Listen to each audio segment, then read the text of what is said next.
o que é que a maior parte das pessoas quer na realidade? Quer perder peso. E Querem perder milagres, peso, querem milagres. e quer perder peso rapidamente. A preocupação de saúde pública é as pessoas não compreenderem que mudar a alimentação tem muito impacto na saúde, para o bem e para o mal. E, portanto, não devem ter comportamentos erráticos, não devem ter extremos na sua alimentação, não devem fazer coisas que não são adequadas a si ou à sua saúde. Se a nossa alimentação fosse um livro, o que é que seria? Seria mais um thriller? Seria um romance? Bem-vindos a mais um episódio do Saúde, Conversas e Caminhos. Hoje a nossa convidada é a professora Conceição Calhau, é professora catedrática da Nova Medical School, onde leciona Bioquímica Nutricional no curso de Medicina e foi uma das fundadoras da licenciatura em Ciências da Nutrição e do mestrado em Nutrição Humana e Metabolismo. Durante 23 anos foi investigadora e professora aqui na FMUP, onde se doutorou em Biologia Humana em 2002 e obteve a agregação em Metabolismo em 2010. A sua investigação centra-se na microbiota intestinal, nos efeitos dos disruptores endócrinos na disfunção metabólica e nos compostos bioativos presentes na alimentação, como os ácidos gordos ômega 3, a vitamina D e o iodo.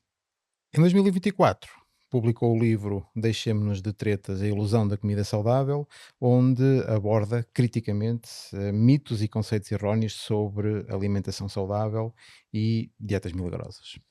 Mas será que com uma visão tão crítica sobre as dietas da moda ainda há espaço para um pastel de Belém na tua alimentação? Não há espaço para pastel de Belém. Não gosto de doces de ovos, portanto é tranquilo para mim, não é com esforço que tenho uma alimentação muito descontraída, muito relaxada, mas muito tradicional. Ok.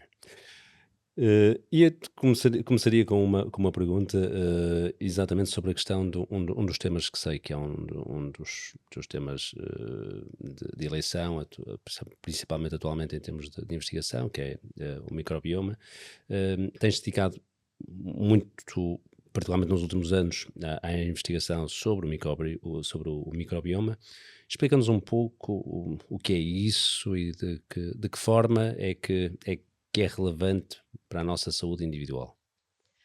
Pela nota introdutória também se percebe que se calhar, e agora se me permitem, enquanto investigadora ou enquanto professora, se calhar não tenho o percurso mais tradicional, ou se calhar mais esperado, porque na verdade há muitos investigadores que acabam por ter uma linha de investigação única, e eu fui mudando porque também a minha forma de estar na ciência é muito dar resposta àquilo que são os desafios do momento, da atualidade, muito com o foco da relação com o estilo de vida, com a alimentação, com a saúde, com o metabolismo e, portanto, na verdade, tenho-me dedicado ao microbiota intestinal, da mesma forma que a comunidade científica e médica internacional se tem dedicado a este tema. Portanto, a partir do momento que temos uma noção clara da importância destes micro-organismos que nós temos, no fundo, a conviver connosco na nossa saúde e que a nossa alimentação tem um papel muito importante para condicionar que tipo de micro-organismos vamos tendo.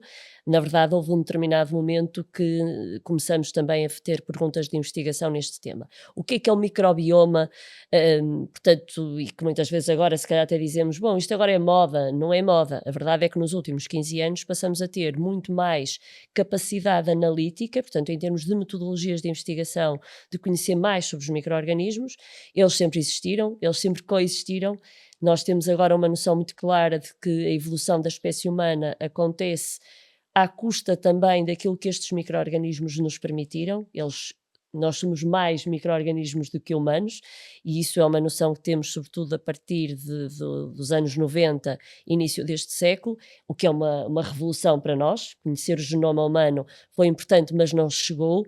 Nós temos muito mais micro-organismos e, portanto, nós temos que os tratar bem. E, portanto, isto também tem muito a ver com a história da medicina ou da evolução da medicina, da longevidade. Se pensarmos que no século passado eram as doenças infecciosas os maiores problemas, e que a longevidade que temos hoje, a esperança de vida que temos hoje, também é muito à custa de ter os avanços dos antibióticos e das vacinas. E, portanto, tínhamos muito uma noção de que bicho era mau, era agente infeccioso, era mau, e, portanto, acho que fomos, a higienização que também nos permitiu evoluir e ter mais anos de vida, mas depois há um outro lado que se calhar fomos não dando tanta atenção, e esse outro lado é que há um equilíbrio de um ecossistema em que nós desconhecíamos, e há muitos micro-organismos benéficos, portanto, que são importantes para a nossa saúde, e eu acho que é exatamente esse o novo olhar da ciência e da medicina, e na qual nós temos tentado dar alguns contributos, porque na verdade, e se tornarmos isto numa linguagem mais simples, nós não estamos sozinhos, podemos estar bem ou Uhum. mal acompanhados, temos animais de estimação, temos que lhes dar de comer, senão eles não estão lá.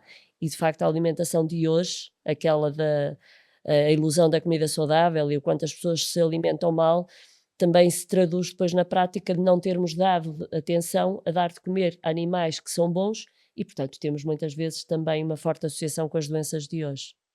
Então quer dizer, na prática, nós temos estes micro-organismos que vivem connosco, temos necessariamente uma relação com eles, e é uma relação em que nós teremos que ter certamente algum benefício, eles também terão algum benefício.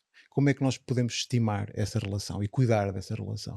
A palavra relação é extremamente adequada, porque nós, em relação com qualquer ser, temos que ter uma boa relação, e a relação aqui é de vantagem para os dois, não só destes micro-organismos, porque coexistem também a partir daquilo que nós ingerimos, daquilo que nós produzimos até as nossas células, e portanto há de facto aqui uma comunicação, e obviamente nós estamos extremamente dependentes. Eu há pouco dizia que nós evoluímos enquanto espécie humana porque, por exemplo, a extração de alguns componentes da dieta para depois serem absorvidos e serem utilizados por nós é à custa destes micro-organismos. Não é tão raro quanto isso. Hoje em dia ouvimos as pessoas dizerem que fazem mal a digestão, que têm intolerâncias alimentares, que têm inchaço, porque na verdade o processo digestivo está diferente. O processo digestivo em parte depende destes micro-organismos. A síntese de algumas vitaminas também depende destes micro-organismos.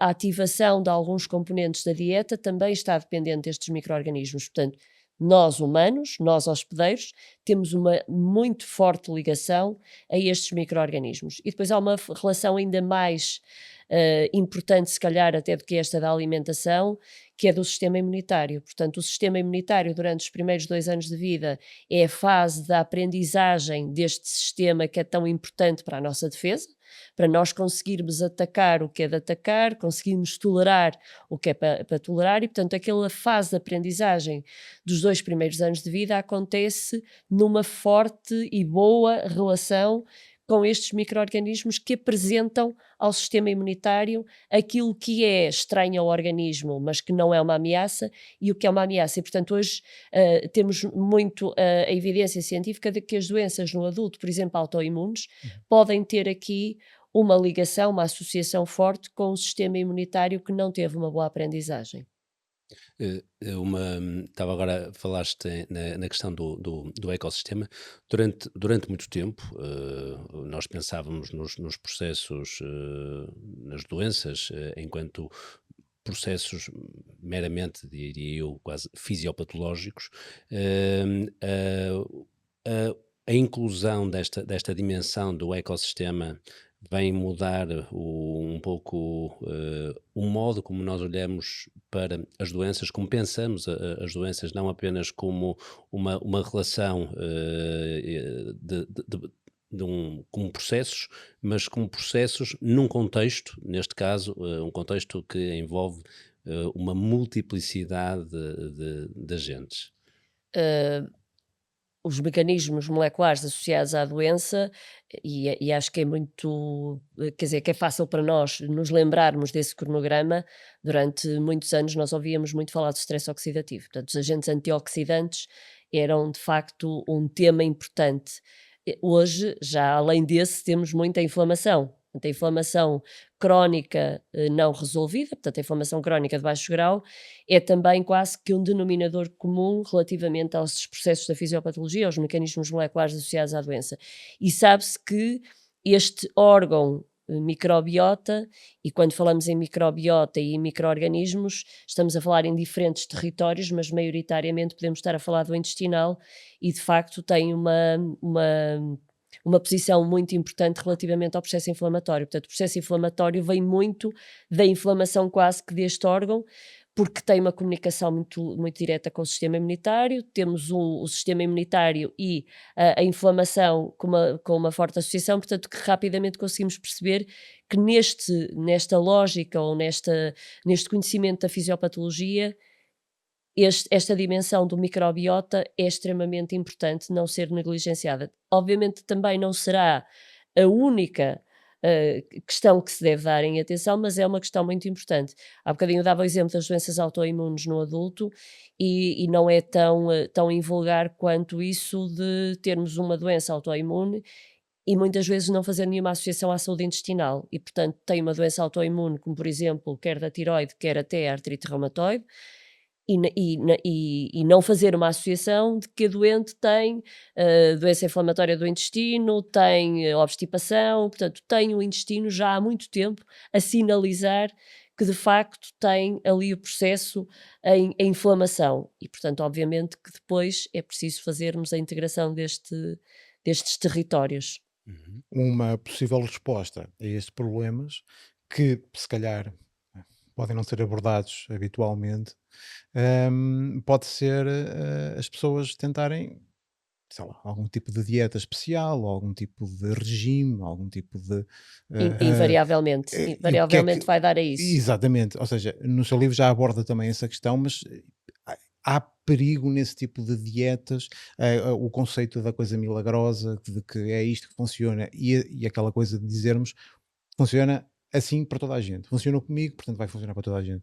Nós, em relação à alimentação e, portanto, em relação às ciências da nutrição, efetivamente temos aqui algumas questões para fazer ou para colocar os pontos nos is. Em primeiro lugar, perceber que escrevo um livro quase 30 anos depois da minha atividade profissional, o que também quer dizer que não era muito a minha posição, portanto, era mais que escrever artigos científicos, viver mais a minha vida académica e de investigadora, não tanto de escrever livros. Esta vontade de escrever foi o momento em que se percebe a importância que tem na modulação de comportamentos, na influência de comportamentos, aquilo que são os conteúdos que nós encontramos de fácil acesso nas redes sociais. Portanto, hoje em dia, temos claramente uma noção da sociedade da importância da alimentação para a saúde, portanto, temos procura.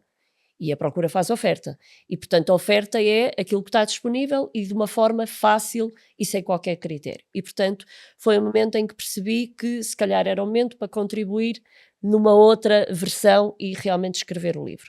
Depois, também explicar aqui que a minha saída ou melhor, o movimento da Faculdade de Medicina do Porto para a nova Medical School, em que o desafio era, de facto, ensinar a bioquímica na medicina, mas que eu tornei esse desafio numa ambição maior, que foi a licenciatura de Ciências da Nutrição numa escola médica.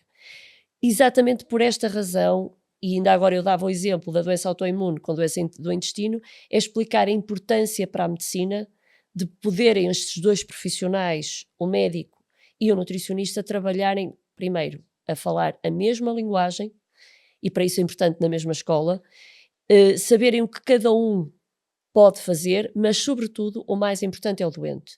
E o doente não colecionar consultas, o que aliás ainda acontece nos dias de hoje. Portanto, o doente provavelmente vai ao reumatologista porque tem uma doença autoimune, mas depois vai à nutrição porque acha que aquilo tem alguma coisa a ver, ou que vai poder melhorar alguma coisa na alimentação, e se for ao nutricionista já é um passo no nível acima, porque obviamente antes de ir provavelmente já fez as dietas todas, que ouviu, mas aquilo que eu projeto a curto prazo ou a médio prazo, porque idealmente seria a curto prazo, era de facto as consultas serem verdadeiramente multidisciplinares, que não são. Nós dizemos sempre que temos consultas multidisciplinares, mas é o doente que coleciona as consultas multidisciplinares. Portanto, temos a discussão dos casos em termos hospitalares, mas no ambulatório não é muito frequente, e o doente coleciona opiniões. E, portanto, e mais, ainda assistimos à situação do doente que vai a uma consulta de nutrição sem qualquer tipo de relatório médico, sem análises e, portanto, para um nutricionista não é falar de comida, é falar muito mais do que isso. É falar relativamente à patologia, aos mecanismos moleculares da patologia, em que é que pode ajudar a terapêutica nutricional em associação com a terapêutica farmacológica. E, portanto, ainda estamos um bocadinho longe disso, mas estamos a caminho disso. E, portanto, não é fazer as dietas da moda, não é fazer as dietas que alguém diz que faz, mas de facto sabemos que é isso que temos hoje.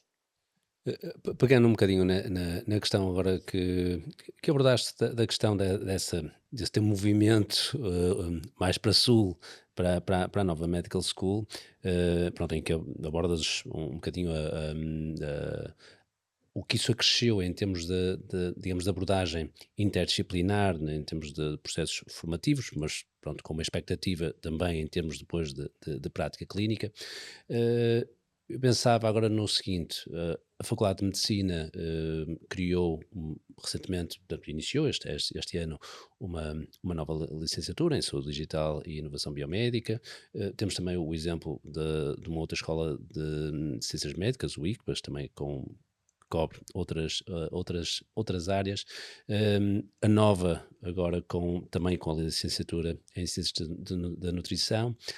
Achas que se está aqui a desenhar uma mudança no paradigma daquilo que é a educação médica, no sentido de tornar as escolas médicas mais multidisciplinares, não só na oferta pós-graduada, mas também a nível daquilo que é a formação de base, procurar abordagens mais interdisciplinares? Sem dúvida, aliás, quando faço a proposta de uma licenciatura de Ciências da Nutrição numa escola médica, que aconteceu pela primeira vez em Portugal, aliás, acontece pela primeira vez em Portugal, Ciências da Nutrição dentro de uma escola médica, e acontece pela primeira vez em Portugal uma escola médica ter outra oferta de pré-graduado, não é? Portanto, na realidade, tivemos aqui eh, alterar aqui o estado das escolas médicas pela primeira vez. E não tenho dúvidas nenhumas que é exatamente isso.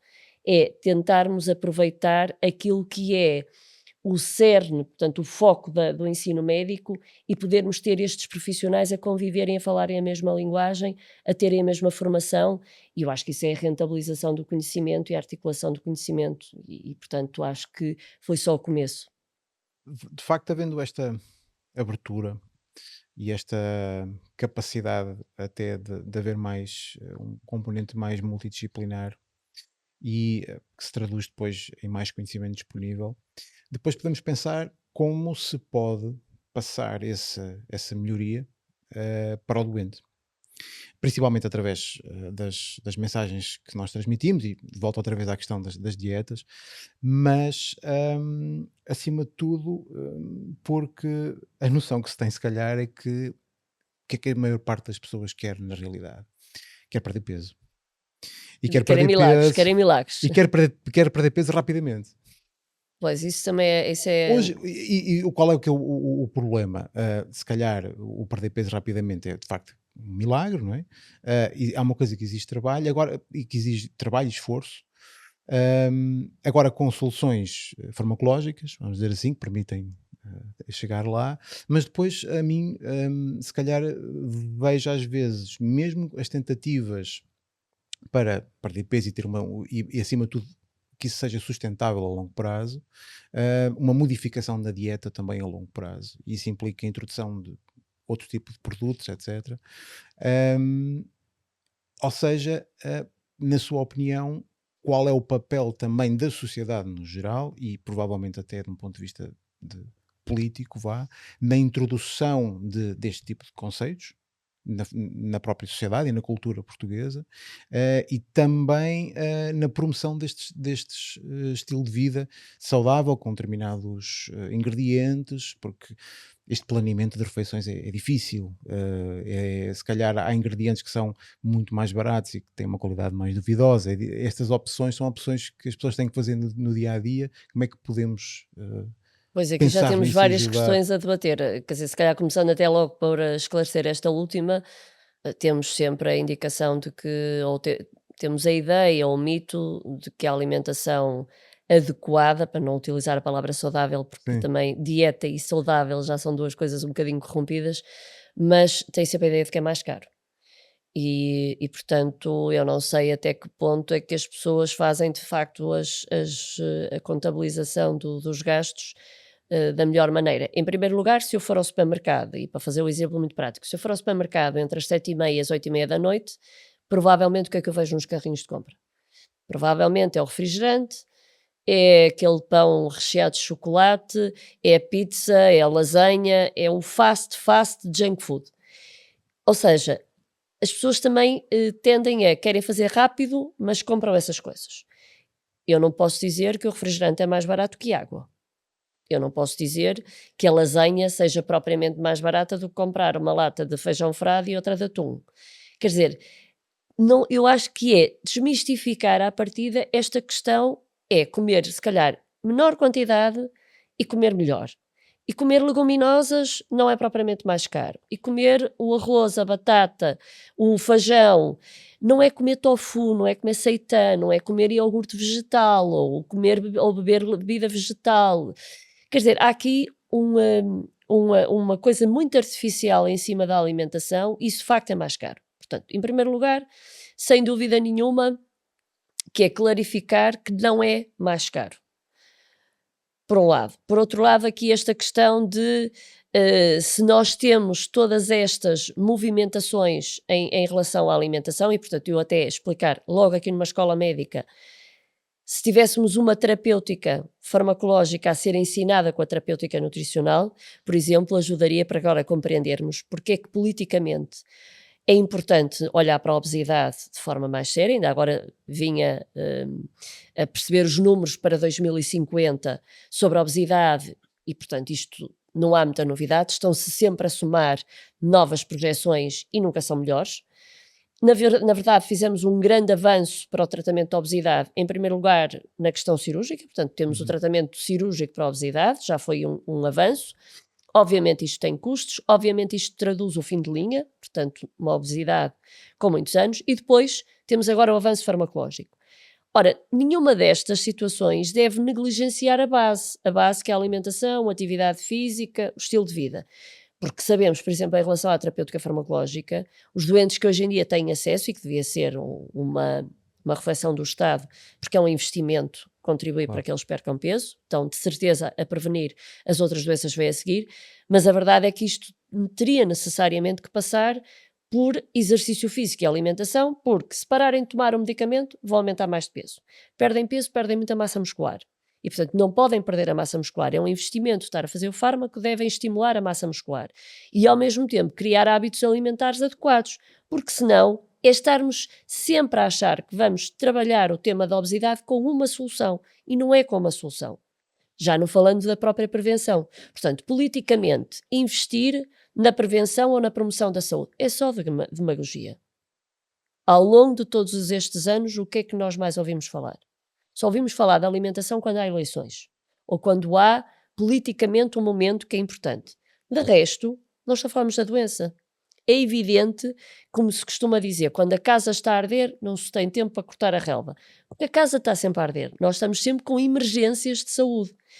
E, obviamente, não tem havido uma estratégia de investimento na prevenção ou na promoção. Também é preciso ser não hipócrita para dizer que um governo com tão pouco tempo de vida, e já não falo dos tão poucos tempos de vida que temos tido agora nos últimos mandatos, mas se pensarmos em 4 anos, é evidente que uma medida política na prevenção só vai ter repercussões muito mais à frente. Claro. E politicamente não é interessante. E, portanto, enquanto as pessoas não tiverem quer dizer, continuarmos numa hipocrisia de acharmos que estamos a falar de promoção da saúde, não estamos, e não há um interesse político em fazer este investimento, até porque na bariátrica é uma solução rápida. Portanto, ou seja, se o Estado investe numa cirurgia bariátrica, ao fim de um ano eu consegui reduzir efetivamente o número de pessoas com obesidade. E, portanto, isto vai-me dar muito mais retorno do que propriamente eu estar a investir numa perda de peso mais lenta. Portanto, é o que é. Falavas há bocadinho na necessidade de desmistificar algumas coisas. Eu perguntava-te, quer do seu ponto de vista clínico, quer enquanto investigadora, quais são as tendências que tu identificas na área da nutrição que tu consideras, e dos hábitos de vida até em geral, que tu consideras mais preocupantes sob o ponto de vista de saúde individual e de saúde pública? Quer dizer, e essa é a pergunta realmente importante no sentido dos comportamentos mais extremos que nós temos na sociedade. Portanto, eu quando escolhi Ciências da Nutrição, se calhar agora só aqui rapidamente um parênteses, naquela fase em que se calhar não estava tão na moda, mas eu sempre quis matemática e, portanto, para mim era muito óbvio que eu ia escolher matemática. Depois, à última da hora, achei que estava muito mais ligada a desafios da prevenção. Eu tinha média para escolher qualquer curso, incluindo medicina, mas de facto escolhi Ciências da Nutrição numa fase em que se calhar aquilo que se ouvia mais no início dos anos 90 era de facto a alimentação, as doenças cardiovasculares, portanto já era um tema importante, não tanto, não tão claramente discutido na sociedade como hoje. Entretanto, o que vai acontecendo, e se calhar esse é o momento em que decido escrever o livro Deixemo-nos de Tretas, é porque nós tínhamos o principal erro, as pessoas comiam mal. Agora já temos quase que 2 erros. As pessoas comem mal por 2 tipos de comportamento. Comem mal porque aquilo que sabemos é que comem excesso de gordura, excesso de sal, excesso de açúcar, mas depois temos o contrário, que é o esotérico. Portanto, temos as pessoas que não querem saber da alimentação para nada e comem extremamente mal, e temos as pessoas que já o comer saudável quase que eu diria que é uma doença. Uhum. Portanto, são coisas estranhas, são comportamentos estranhos. As redes sociais estão inundadas de coisas milagrosas. Portanto, é tudo um milagre. Quero perder peso, aquilo não é um milagre.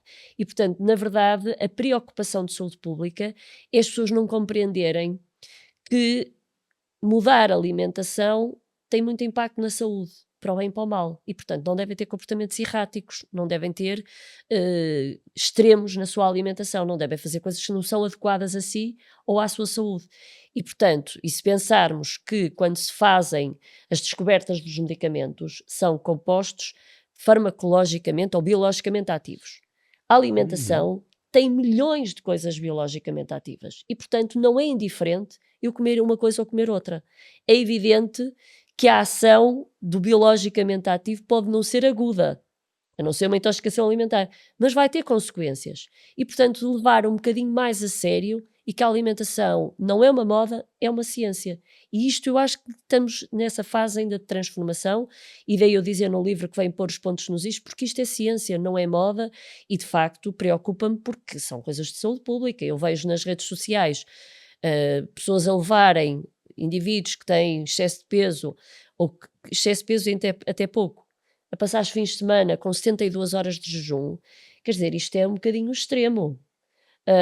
Há pouco tempo, foi no verão de 2024, estreou um filme em Lisboa que me convidaram para fazer a apresentação do filme, em que até disseram que era uma comédia, mas aquilo não tinha nada de comédia, que era o Clube Zero.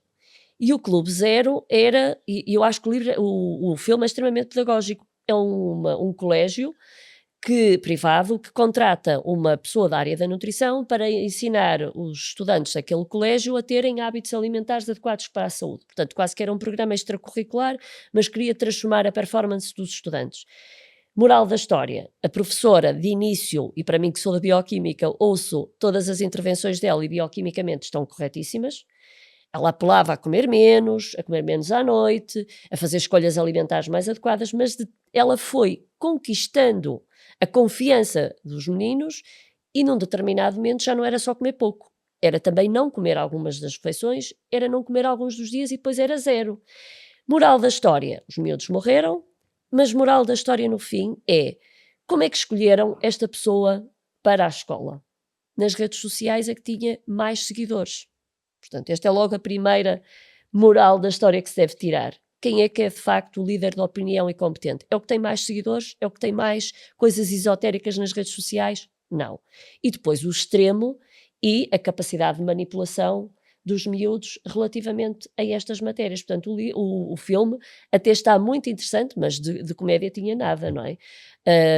Mas eu acho que acaba por retratar muito Pois. aquilo que nós assistimos hoje. E portanto é um perigo. E esta educação, lá está, pegando o exemplo do filme, deverá vir se calhar logo o mais cedo possível. porque há muita coisa que se vê, sei lá, qualquer produto que tenha no logo bio é imediatamente rotulado como saudável. Ou então, por exemplo, ter a capacidade de interpretar um rótulo e perceber Sim, o que está lá nós escrito, não é? Também parece-me que as pessoas têm alguma dificuldade tem muita. em perceber esses rótulos. E depois até mesmo a própria noção do peso enquanto medida, eu vou dizer grosseira, porque só o peso pode não querer dizer grande coisa, não é? A pessoa pode ser mais pesada do que outra e ter outro tipo de. Esse aspecto, do ponto de vista clínico, é muito importante, porque a maioria das vezes, quando temos a procura da consulta de nutrição por causa do peso, hum, a preocupação é a adiposidade. Portanto, é o excesso de peso, que as pessoas dizem excesso de peso, mas estão a falar de gordura. Mas raramente eu tenho alguém que diga que não tem massa muscular. Pois, Não é uma pois. preocupação. Pois, Quando muito começo a ter alguns mais Sim. jovens que estão muito magros e querem ganhar massa muscular, mas quando tenho excesso de peso, não me recordo de alguém vir à consulta preocupado que não tem massa muscular. E esse é verdadeiramente o problema. O problema maior é exatamente esse. O problema começa exatamente aí. E, portanto, há logo uma falta de conhecimento. E, como dizia bem, eu posso ter 90 quilos com massa muscular ou posso ter 90 quilos e ter, de facto, muita adiposidade. Portanto, o índice de massa corporal, que no fundo acaba por ser aqui uma referência importante, mas que nos diz muito pouco, porque mais importante para a saúde é efetivamente a massa muscular. E as pessoas não têm tanto essa noção, e por isso é que muitas vezes, e simplificando a matéria da gestão de peso, é pelo menos, no mínimo, as pessoas terem a noção de 3 fatores que são muito importantes na vida. É o quando se mexem, a atividade física, exercício físico, é a hora a que comem e o que comem. Portanto, na realidade, se tivermos em consideração estas 3 prioridades, estaríamos muito à frente na saúde. O quando se mexem, a hora a que comem e o que comem. Normalmente dizem, mas quanto é que vou comer? Isso é o menor dos meus problemas. Porque, obviamente, que se eu tenho prática de atividade física, exercício físico, se eu tenho preocupação à hora que como e se como a qualidade, o problema da saciedade vai-me trabalhar, de certeza, o problema da quantidade. Portanto, as pessoas que comem em excesso, e em excesso até de coisas que não devem, claramente não têm a saciedade controlada. O apetite, a saciedade, a desregulação, o não controle, já está porque falta o exercício físico, porque não está a comer na hora adequada. Maioritariamente, agora as pessoas com a moda do jejum intermitente o que mais fazem é comer à noite, saltam o pequeno almoço, comem muito pouco à hora de almoço porque é muito mais fácil comer uma salada, mas depois à noite pode não ser grande quantidade, mas está completamente desequilibrado porque mas comem à parece-me ser noite. a tendência mais É ou porque a partir do momento se que se calhar há fala mais do evidência jejum, talvez, não sei. porque a partir do momento que se começou a ter mais evidências científicas e até comunicar nos órgãos de comunicação social a questão do jejum intermitente, as pessoas interpretam-no da forma que é mais fácil ou mais conveniente Pois, ou que não perceberam e, portanto, é assim que vão fazer, que é, quando se fala nas 12 a 14 horas de jejum, é mais fácil saltar o pequeno almoço, é mais fácil almoçar pouco. Quando aquilo que nos diz a ciência é que é a pausa alimentar noturna que é que está de acordo com o ritmo circadiano. Portanto, a cronobiologia, os relógios biológicos estão alinhados com a luz do dia. E, portanto, à noite apagou-se a luz, não é para estar a entrar comida. A comida, quando entra, os alimentos ao entrarem, é quase como o cérebro apagou a luz geral e vamos acender os telemóveis nas diferentes células. Portanto, estamos a forçar, para já estamos a forçar, e por isso é que no livro eu até dou o exemplo quase como se fosse uma fábrica, uma empresa em que toda a gente está a trabalhar e só quando toda a gente sai é que a empresa da limpeza vai fazer o seu trabalho. Ninguém vai fazer a limpeza quando todos os outros estão a sujar. E, portanto, a renovação das células, a reparação dos erros que acontecem até a nível das mutações ou do DNA, isso acontece à noite e para isso eu não posso ter a insulina alta, para isso não posso ter a entrada de alimentos. Portanto, e agora aqui num parênteses, até para se perceber uma coisa prática, que é a estatura da população, não sei se não vai ter aqui uma diminuição, porque a hormona de crescimento é à noite que tem maior produção e a insulina diminui a hormona de crescimento. Portanto, as crianças comerem cada vez mais tarde, eu não sei se isto não vai ter depois aqui uma consequência na média da estatura da população, porque claramente vai ter influência no crescimento das crianças. Portanto, estamos a comer na hora errada. E isto do jejum intermitente, que também é outro dos mitos, é as pessoas interpretarem mal. Nós, obviamente, não, o jejum sempre o fizemos, porque não temos um comer contínuo. Mas este jejum intermitente vem apelar para duas coisas: é a pausa alimentar noturna e é pausa alimentar entre refeições. Porque as pessoas hoje em dia também vivem muito aquele mundo de se é saudável, eu vou estar sempre a comer saudável. E portanto, como agora uma maçã, daqui a meia hora como um iogurte, daqui a uma hora como nozes. A insulina nunca baixa. E isso é impossível mobilizar a gordura enquanto houver insulina. Portanto, para a perda de peso também é importante perceber que eu tenho que ter disciplina em que faço a refeição, terminei, e tenho que fazer a outra depois. Até mesmo para que a fome e a saciedade se consigam contrabalançar. Senão é quase como eu estou sempre a gritar, num determinado momento já ninguém me ouve. Portanto, já há desensibilização. Mencionavas há pouco um indicador que historicamente é utilizado em múltiplos estudos para percebermos, quando falamos de estilos de vida, o índice de massa corporal, e falavas da necessidade de rever esse o peso, digamos, que lhe é dado. Eu sei que recentemente houve uma proposta, não sei se foi na Lancet que saiu, onde se avança com uma proposta de repensar o peso que o índice de massa corporal tem, para valorizar também os aspectos importantes como sejam a massa muscular. Achas que é esse o caminho, ou que ainda há outros aspectos que devem ser considerados para uma abordagem que seja mais, digamos, que se coadune mais com aquilo que são os processos fisiológicos normais? Aqui estamos, quer dizer, uma coisa é estarmos a falar da saúde e dos profissionais de saúde, outra coisa é aquilo que depois também nós temos que estar, quer dizer, temos que estar atentos, que é a questão política, e o índice de massa corporal nasce das seguradoras, portanto, é a necessidade de se calcular o risco a peso-estatura, e portanto, o índice de massa corporal serviu para isso, Uhum. e na verdade tem as limitações que tem. Portanto, obviamente que quando nós temos uma forte aposta, ou devemos ter uma forte aposta na promoção da saúde, na prevenção da doença, nos cuidados primários, até as seguradoras deviam estar muito mais atentas a isso, e o risco ser calculado com outras variáveis, como por exemplo, obviamente, termos um perfil, um comportamento de saúde bastante melhor. Como muitas vezes gosto de reforçar, nós ouvimos muito falar do direito à saúde, até mesmo por esta questão da sustentabilidade dos sistemas de saúde. Mas acho que é muito importante cada um ter a noção do dever de cuidar da saúde. E eu acho que esse dever de cuidar da saúde às vezes é muito esquecido. Portanto, nós temos direitos, mas temos o dever de cuidar dela. E há bocadinho, quando falámos das crianças, essa, se calhar, deve ser a nossa atenção maior. Até porque nas escolas, quando se ensina a descodificação ou a interpretação dos rótulos, é uma coisa muito vaga, muito pouco prática, em que os miúdos depois na prática não levam nada para casa e não mudam os hábitos. Nós, na verdade, nesta escola médica, na nova Medical School, criamos agora uma Summer Medical School para experiências de imersão, em que os miúdos vão ao supermercado fazer as compras e depois vão para o nosso Kitchen Lab preparar as refeições, até para perceberem como fazem o fast food, mas não propriamente junk food, conseguem fazer uma refeição rápida, mas adequada, conseguem no supermercado compreender porque têm que comprar o que é de facto interpretar rótulos, basta ir aos hortofrutícolas e às leguminosas, nem têm rótulos, né, para ler, Uhum. mas de facto nós temos que passar a promover muito mais estes comportamentos, e às vezes passa por estas pressões políticas ou até das próprias seguradoras. Eu vi há uns tempos uma classificação que foi proposta, penso que foi desenvolvida na Universidade de São Paulo, que tentava classificar os alimentos pelo nível de processamento.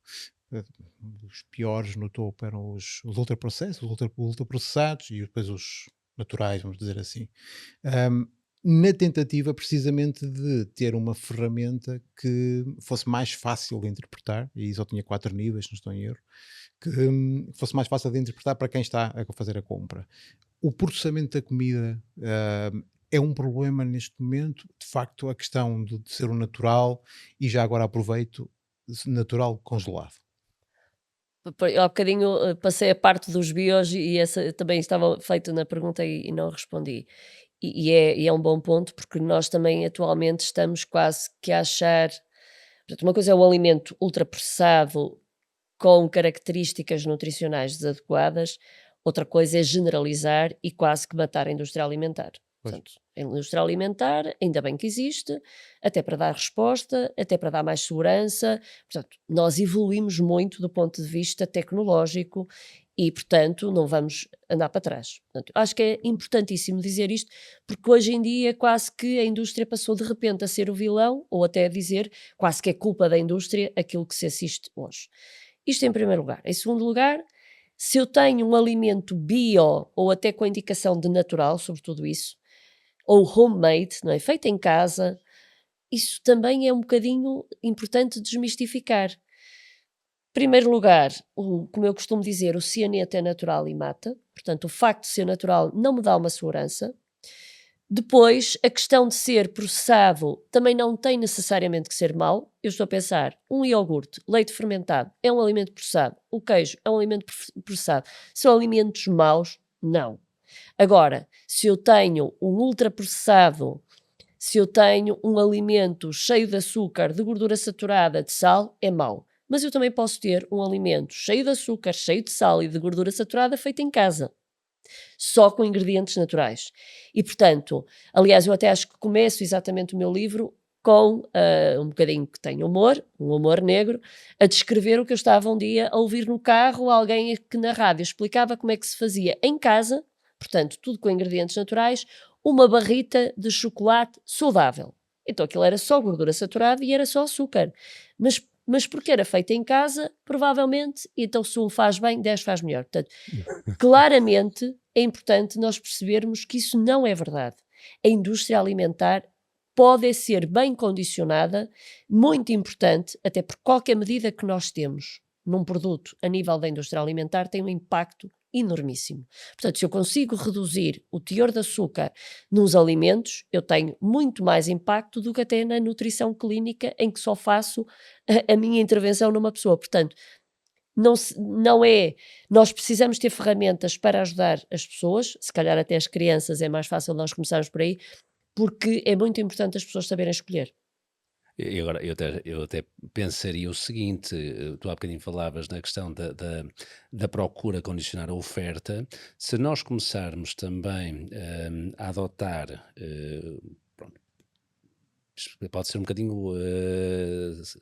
uma quimera, mas se começarmos a adotar comportamentos, estilos de vida verdadeiramente saudáveis, isso vai acabar por condicionar, porque a procura que nós depois vamos promover vai condicionar a oferta dessa mesma indústria alimentar, não Sim, a é? indústria dá resposta à nossa procura.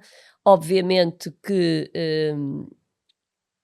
por exemplo, em relação ao açúcar, e nós sabemos que em Portugal assistimos a isso, essa redução por razões políticas, mas a verdade é que o doce está extremamente exigente, o sabor doce, portanto, nós Hum. temos que adicionar, nem que seja adoçante, e portanto, nós temos que ir fazendo isso lentamente. Agora, claramente, nós temos é que, em primeiro lugar, dar o exemplo. E eu acho que dar o exemplo até é a base, porque senão somos extremamente teóricos e extremamente hipócritas.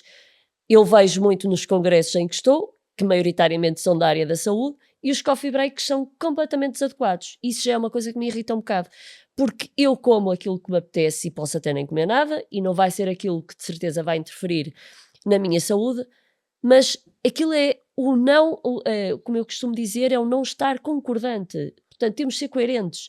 E que se eu, portanto, ou seja, isto para dizer que nós temos de dar o exemplo.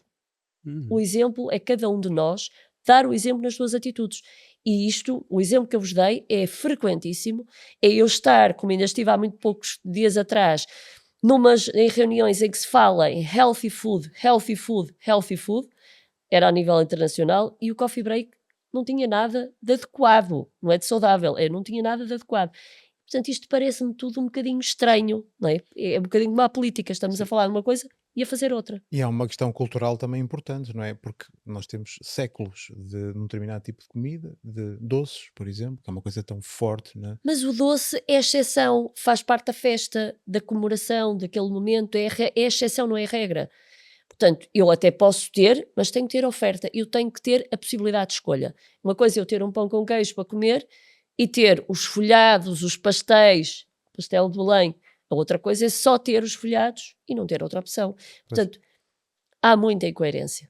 Pois, eu estava a pensar na questão de, por exemplo, na questão da educação do público. Nós normalmente falamos muito na questão da literacia, na importância da literacia em diversas áreas da educação, mas limitando quase a literacia apenas à informação. E aqui há também os aspectos As pessoas não comportamentais, sabem não como. é? Quer E, por dizer, exemplo, em relação à alimentação, prática, saudável, adequada ou rápida, as pessoas têm dificuldade em saber como é que eu vou cozinhar isso. Pois. E as gerações mais novas ainda vão ter mais, porque não nos veem a cozinhar. Vêm a comprar tudo feito. E, portanto, vamos ter crianças que vão para a cozinha e não sabem mesmo como fazer uma feijoada ou como fazer uma caldeirada. Portanto, eles vão ter mesmo dificuldade em saber o que é dieta mediterrânica ou culinária mediterrânica. Portanto, é importante, como estavas a dizer, a literacia implica experienciar e, portanto, saber como fazer e ver os exemplos. Porque é que as influências nas redes sociais têm o sucesso que têm? Porque as pessoas seguem aquele exemplo. Não é só o que ela está a dizer. Seguem aquele exemplo porque ela faz assim e está assim, com aquela saúde, com aquela aparência. Portanto, as pessoas têm que ver fazer e querem copiar.